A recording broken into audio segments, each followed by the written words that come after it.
Russia has presented the US with a list of demands for a deal to end its war against Ukraine and reset relations with Washington, according to two people familiar with the matter.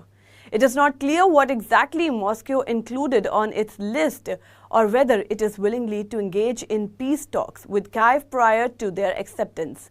Russia and America officials discussed the terms during in-person and virtual conversations over the last 3 weeks. They described the Kremlin's terms as broad and similar to demand it previously has presented to Ukraine, the US and NATO.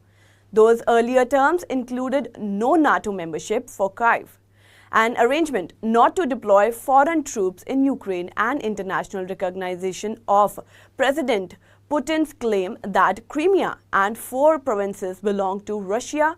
Russia in recent years also has demanded the US and NATO addresses what it has called the root causes of the war, including NATO's eastward expansion. US President Donald Trump is awaiting word from Putin on whether he will agree to a 30-day truce that Ukraine's President Zelensky said on Tuesday he would accept as a first step towards peace talks.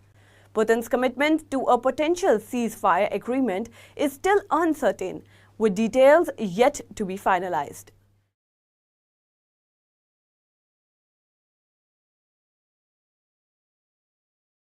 Would use the truce to identify what they say in an effort to divide the US, Ukraine and Europe and undermine any talks.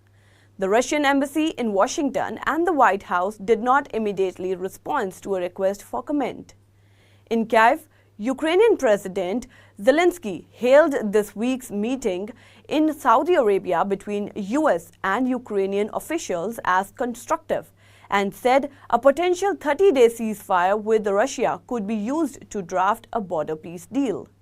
Moscow has raised many of these same demands over the last 2 decades, some making their way into formal negotiations with the US and Europe.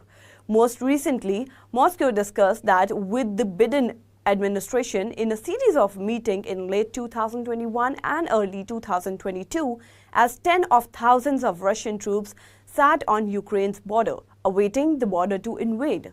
They include demands that would constrain US and NATO's military operations from Eastern Europe to Central Asia.